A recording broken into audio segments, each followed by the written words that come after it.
हरियाणा के पानीपत में केंद्रीय ऊर्जा मंत्री मनोहर लाल ने अधिकारियों और सरपंचों के साथ एक लंबी बैठक कर विकास कार्यों को तेज गति देने का संकल्प लिया। इस बैठक में जिले के करीब 35 गांवों के सरपंचों को बुलाकर प्रत्येक गांव के विकास कार्यों की समीक्षा की गई और जल्द ही अधूरे कामों को पूरा करने के निर्देश दिए गए। बैठक के दौरान मंत्री ने बताया कि लोकसभा क्षेत्र के अंतर्गत आने वाली 198 पंचायतों में विकास कार्यों को प्राथमिकता के आधार पर पूरा किया जाएगा। उन्होंने कहा कि अधिकारियों को स्पष्ट समय सीमा दी गई है। कुछ काम 10 दिन, कुछ 20 दिन और बड़े काम के लिए 2 महीने का समय दिया गया है। उन्हीं के अंतर्गत सभी कामों को पूरा किया जाएगा। वहीं दूसरी तरफ पूर्व मुख्यमंत्री भूपेंद्र सिंह हुड्डा पर तंज कसते हुए मनोहर लाल ने कहा कि घोटालों की परतें लगातार खुल रही हैं और दोषियों को बख्शा नहीं जाएगा। उन्होंने कहा कि भ्रष्टाचार में शामिल लोगों के खिलाफ ये कार्रवाई लगातार जारी रहेगी।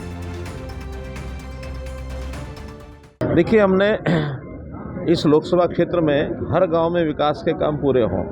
कुछ कामों का चयन किया हुआ है ताकि वो जिले के हर गांव में 198 पंचायतें हैं। आज 35 गांव के सरपंच बुलाए हुए थे और उन सब गांवों में एक एक गांव की चर्चा हमने की। कौन सा गांव हो गया, काम हो गया, कौन सा अधूरा है। अधूरे कामों की जानकारी सब अधिकारियों को दे दी है और अधिकारियों ने अपने अपने हिसाब से समय लिया है। किसी ने 10 दिन का, किसी ने 20 दिन का, किसी ने 2 महीने का। जितना बड़ा काम होता है उसमें समय थोड़ा ज़्यादा लगता है, लेकिन आने वाले 1 साल के अंदर जितने काम हमने तय किए हैं, चाहे उसके अंदर लाइब्रेरी है, चाहे उसमें फिरनी है, स्ट्रीट की लाइटिंग है, शिवधाम की योजना है, अथवा स्कूलों की चारदुआरी रास्ते, कमरे, टॉयलेट्स, ये सब काम हैं। सीवरेज का कुछ गाँवों के अंदर काम है। तो ऐसे सारे कामों की चर्चा आज हमने की है और हमने टारगेट रखा है, हमारे मेंबर पार्लियामेंट संजय भाटिया जी ने और हमने तय किया कि इन दोनों जिलों के अंदर ये सारे काम समय से पूरे हों। देखिए, पहली बात तो है कि अभी जो फर्जी वोटें काटी गई हैं, उन फर्जी वोटिंग के कटने के बाद भी जो असली जो एक्चुअल वोटर था उसको दर्ज किया गया और वो एक्चुअल वोटर हमेशा वोट करने के लिए आता ही है। फर्जी वोट में कुछ आते हैं, कुछ नहीं भी आते हैं। तो वोटर लिस्ट की शुद्धि का काम जो चल रहा है, वो सराहनीय काम जो भारत सरकार यानी जो चुनाव आयोग ने कराया है, मैं समझता हूँ उसका एक बहुत बड़ा असर है। दूसरा, एक जनता में एक वातावरण बना था कि इस बार उन्होंने यानी जो वर्तमान में मुख्यमंत्री वहाँ की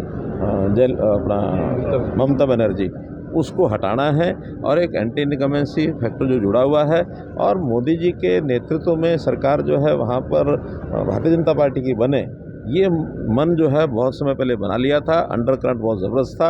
उस अंडर करंट का जो प्रदर्शन होता है वो आखिरी चुनाव के दिन ही होता है। तो चुनाव के दिन जो जिस प्रकार का वोटर बाहर निकल करके आया है और खुल के वोट डाला है, उसमें से जो जितने भी एग्जिट पोल्स बता रहे हैं वो स्पष्ट रूप से भारतीय जनता पार्टी की सरकार के बारे में बता रहे हैं और मैं समझता हूँ कि भारतीय जनता पार्टी की सरकार ही बनने वाली है। और इसमें से एक प्रदेश जो है उस चंगुल में से निकला है बाहर, ममता बनर्जी के चंगुल में से, और वहाँ आप लोगों को लोकतांत्रिक तरीके से और काम की और हर प्रकार के स्वतंत्र काम करने की जो सुविधा मिलेगी, उसमें से जनता को लाभ होगा।